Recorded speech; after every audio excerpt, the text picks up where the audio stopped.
Hi class, now I'm going to go through the 6P for problem 9. Okay, so right in the beginning of the day, you started off with the PDT, and many of you did include some of the things that we see that is important in approaching the problem. For instance, you did mention that you want to look at the type of reasoning that was used in an argument. What is an argument? But what was missing in the PDT for most of you was to really point out at what is an inductive versus a deductive argument, and what arguments were presented in the problem statement and how were they made. Okay, so in G101 we are very concerned with arguments, not just what you understand about arguments as a quarrel between people, but as a reason leading to a conclusion. And all arguments, as you should have known by now, are made up of two basic elements, premises and conclusion. And arguments can be written in the following form as you see on the screen right now. Like premise 1, all mushrooms are fungi. Premise, this is not a fungus, so this is not a mushroom. And there are two types of argument, inductive and deductive arguments. So let's take a closer look at what exactly they are. Please try to pay a little bit more attention here because today I see again that many of the teams do not have a very clear understanding about what an inductive argument type is. Okay, take a look over here at the left-hand side of the slide. Inductive argument, observations. Okay, first-year facilitators are nice. Therefore, generalized, all RP staff are nice. Okay, so you see how this one for inductive we move from a series of observation, there are probably a few facilitators you see are nice, to a generalization that probably all RP staff are nice. Okay, try to spot the difference as we move on to deductive. Okay, Angsana tree has roots. Okay, therefore all trees have roots. As we move the other way, you see the difference in the arrows in the way they point. For deductive, it actually moves from the large principle or law or a large sample size to talk about an observation. Okay, big to small, whereas for inductive, it's small to big. Okay. And it's also important to see the below where you pay attention to the conclusion of the type of generalization we have for inductive. The premises can only follow to the conclusion with probability, at best high probability, whereas for deductive, the conclusion of the deduction will follow the premises with necessity. If all trees have roots, Angsana is a tree, Angsana must have roots. However, even if all first-year facilitators are nice, it only means that probably all RP staff are nice. It can never mean 100% that all RP staff are nice. Okay, can you tell the difference? Hope that you're following so far. Okay, we're going to talk more about inductive argument. Inductive argument is one where the premises provide reasons supporting the probable truth of the conclusion. It follows the logic that if all observed cases of a certain situation is true, then it can be taken that all such situations can be also true. Let's look at the example over here. Peter has always gotten A in science module for the past 14 lessons, so I'm quite sure that he will get an A in week 15 too. You see, we make general observation of a certain case, like how Peter got A for the past 14 lessons. This is an observation, okay? A series of observation. So finally, you conclude that it will probably be true that the next lesson he's also going to get A.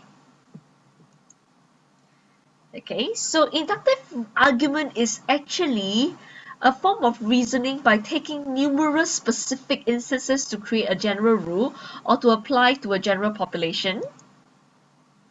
As we used the example earlier about the RP first year facilitators. Okay, can you see how we use a series of observations to make a generalization about something, okay? In which case, the premises can only follow to the conclusion with probability because you are making a generalization, a very good guess in other words. Okay, now we move on to deductive argument. A deductive reasoning or argument is one where the conclusion will follow necessarily, inescapably from the premises. For instance, like this example, all men are mortals. Mortal means that you will die one day. Okay, Socrates is a man, therefore Socrates must be mortal. Deductive argument uses premises which are based on principles of law or widely accepted facts. So it's widely accepted or it's a principle that all men are mortal. Okay, so we move on to a specific observation that a subset. If all men are mortal, okay, so all men, just try to imagine the red circle that you see represents all men, and the blue circle represents just one man. So if all men are like that, the one man inside the subset will definitely also be like that. Okay, therefore, the conclusion of the deduction to the specific observation will follow the premises with necessity. Okay, can you understand this concept of a subset? All right. Okay, so now back to the problem statement that you have just gone through in problem 9. There were many statements about the traits of the generation that comes from generalization, okay, and most of which you have correctly identified are inductive in nature. I think most people got this one right. In NTU, a young student stabbed his professor. Stabbing is a violent and impulsive act, therefore young people are violent and impulsive. Okay, so can you understand why is this inductive? Okay, so I think this is the one because today in the example we gave you in the problem statement, we do not really have a lot of deductive reasoning. So I'm going to give you one example over here. Why is it, and then I'll explain why is it deductive. Okay, premise, according to research, the unwillingness to work long hours shows that workers are not resilient. Premise, the generation Y workers we hired express that they are not willing to work long hours. Conclusion, these generation Y workers we hired are not resilient. So remember, deductive reasoning uses a principle that is based on widely accepted facts. So according to research, which shows that most of the people or a high majority of people are unwilling to work long hours because they're not resilient. Okay, so this is all the workers, correct? So all the workers, and then we inside we have generation Y workers. Generation Y workers forms just a subset of all the workers. Okay, so generation Y workers we hired express they're not willing to work long hours. Therefore, generation Y workers are definitely not resilient.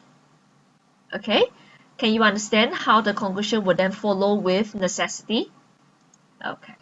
So now that you know about arguments, you are able to understand how a conclusion is derived to help you to establish and critically evaluate the quality of an argument.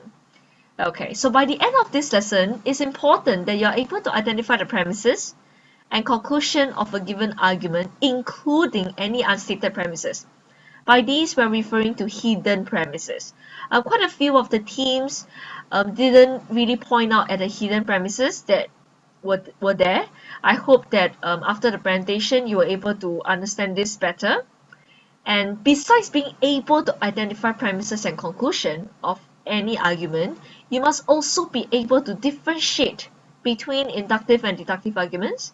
And finally, explain how the conclusions are derived through a process of logical interpretation of context that requires inductive or deductive reasoning.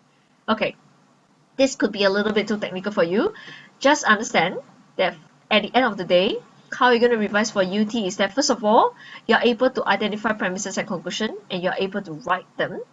2, you know very clearly what is the difference between inductive and deductive argument and you're able to explain. And finally, you're able to understand how conclusions are derived through logic and what kind of reasoning have been used in that logic. Is it inductive or deductive? Okay, just these 3 things. All right. Okay, now we are coming close. We are already at this blue section of the IAIA framework. Where we are at argument, we still got a little bit more to go for argument before we move on to inquiry. Okay. Alright, so before you just shut me off like that, please remember that you have to do your flipped learning assignment. The assignment is really up on Edmodo. Please ensure that you are submitting it through Edmodo. There's actually a help video inside the problem package in the PowerPoint, embedded in the PowerPoint, to show you how exactly to upload your assignment into Edmodo.